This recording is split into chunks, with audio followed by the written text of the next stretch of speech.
Arcadian Vanguard presents the Wrestling News in your daily wrestling newscast for Monday, May 8th, 2023. Good morning, I'm Mike Sempervive. We begin with news regarding WWE's recently reinstated World Heavyweight Championship.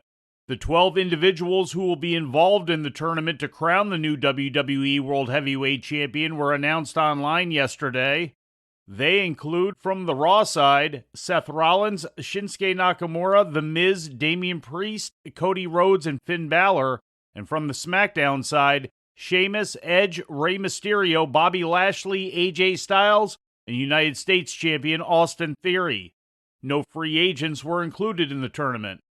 Per Paul Levesque's announcement at the Backlash press conference, the 6 Raw competitors are scheduled to be featured in 2 triple threat matches on Raw tonight, with the winners of both matches facing off later in the show.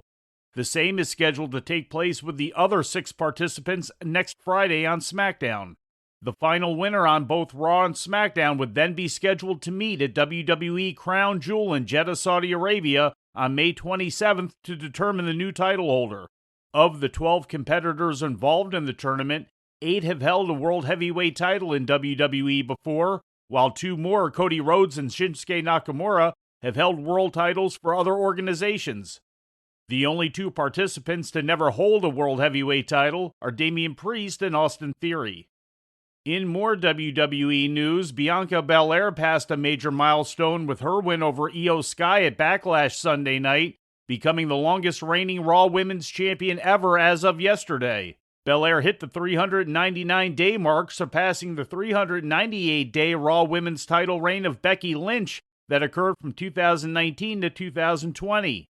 Belair's current reign has also made her one of the longest reigning women's champion of any kind in WWE history, behind only Trish Stratus, Rockin' Robin, Sensational Sherry, and the Fabulous Moolah. And in health-related news, Eddie Kingston provided a health update during last night's Ring of Honor tapings from Universal Studios in Orlando, Florida. Kingston informed fans that he will be undergoing hernia surgery tomorrow, which he characterized as a minor operation. However, he also indicated that he would probably be missing about 6 weeks of action during his recovery. Kingston has not wrestled since his March 31st loss to ROH World Champion Claudio Castagnoli at Supercard of Honor. And before we leave you today, we'd like to remind you that however you consume your content, you can find the wrestling news 24 hours a day and 7 days a week across social media. On Twitter, follow us at Wrestling News AV.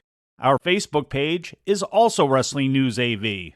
The Wrestling News can also be found on the Arcadian Vanguard YouTube page. And for those who utilize Amazon Echo devices, just tell Alexa to play the Wrestling News podcast.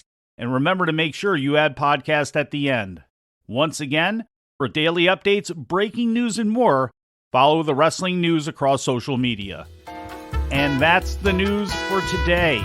If anything happens, we will be here to tell you about it. No clickbait, no paywall, just the Wrestling News. The Wrestling News is a division of Arcadian Vanguard, and the Wrestling Newscast is a production of the Arcadian Vanguard Podcast Network.